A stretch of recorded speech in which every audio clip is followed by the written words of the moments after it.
Monsieur le Président, cher João, c'est avec un très grand plaisir que je vous accueille aujourd'hui à Paris. Depuis votre première visite officielle en 2018, nous avons ouvert la voie à un renforcement spectaculaire de notre partenariat bilatéral dans de nombreux domaines.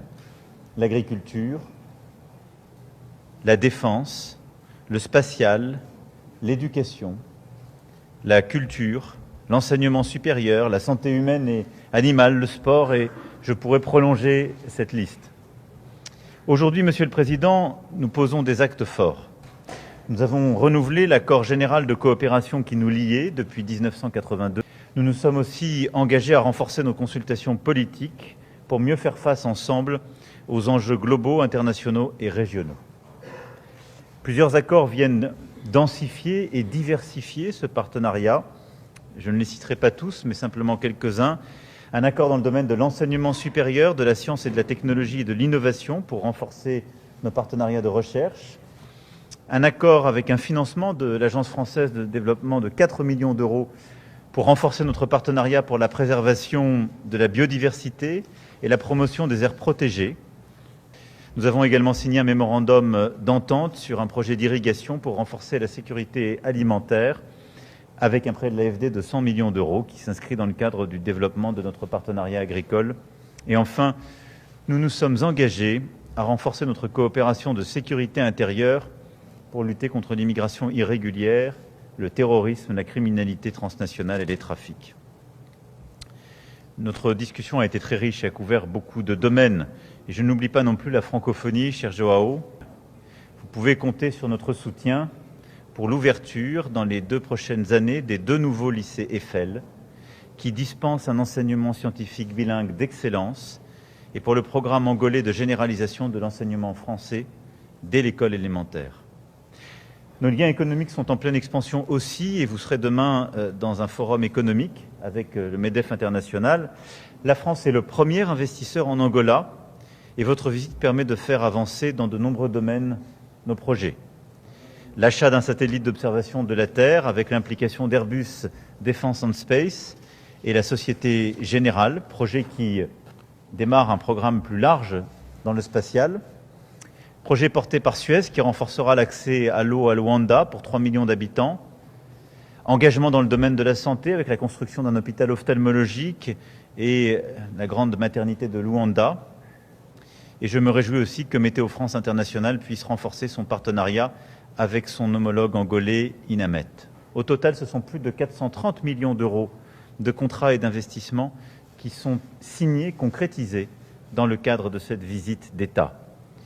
Et nous voulons aller plus loin encore dans le domaine de l'agriculture, des infrastructures ou des minerais critiques.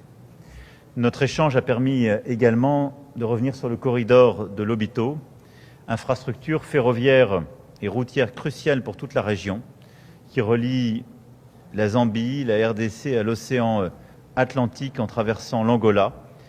Les entreprises européennes, dont une grande entreprise française, représentent la vaste majorité des investissements réalisés sur ce corridor, et la France et l'Union européenne se tiennent à vos côtés pour ce projet majeur.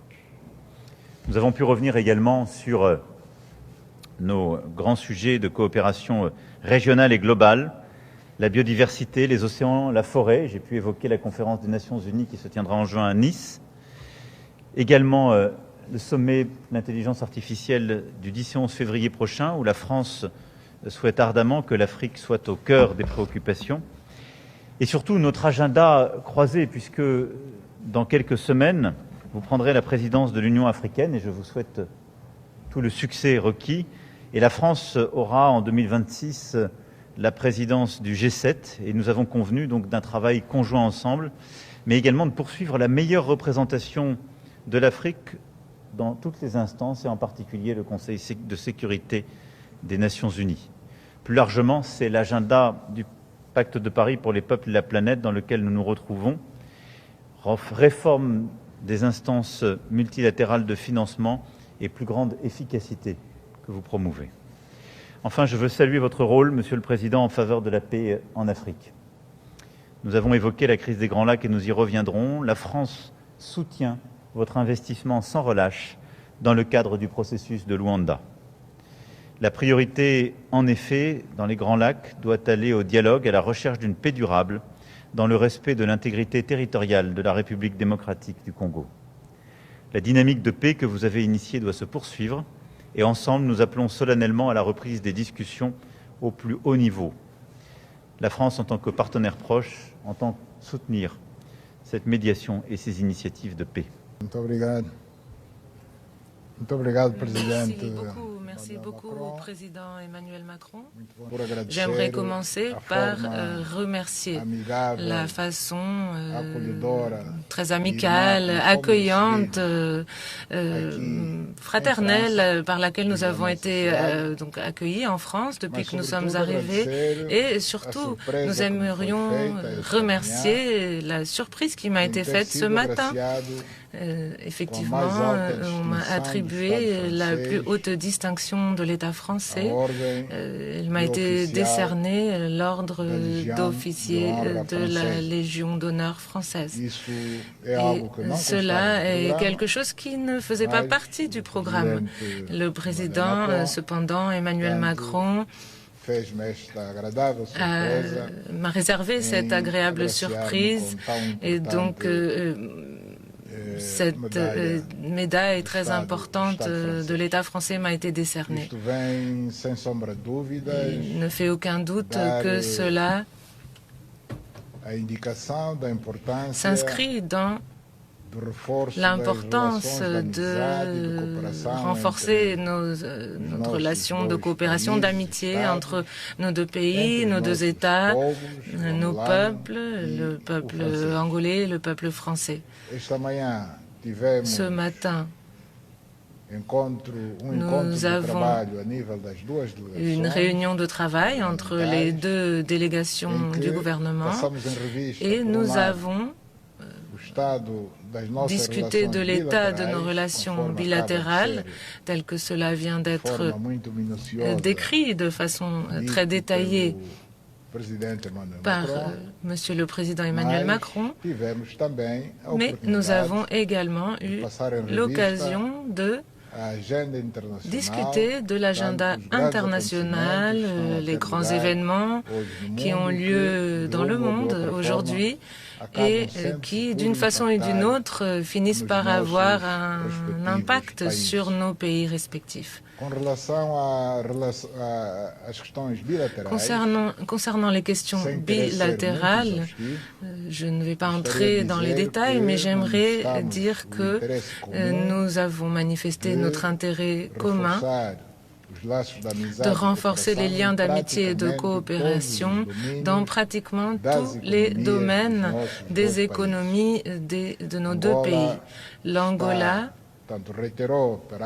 a une fois de plus affirmé auprès des autorités françaises son intérêt à ce que nous développions la coopération dans le domaine de l'agriculture, du tourisme, de la santé, de l'enseignement supérieur, des ressources en minerais, pétrole, gaz et autres minerais, secteur dans lequel les investisseurs français pourront identifier ce qu'ils aimeraient développer. Et le secteur de la marine marchande est également un élément important en matière de défense, sécurité intérieure. De façon générale, le secteur également des eaux, de l'énergie. Concernant les eaux, l'investissement du groupe Suez est déjà une réalité pour faire en sorte que Luanda, la capitale d'Angola, puisse disposer de davantage de ressources en eau pour approvisionner au moins 3 millions de citoyens dans la ville de Luanda. Dans le secteur de l'énergie, nous avons invité les investisseurs français à ne pas perdre l'opportunité d'investir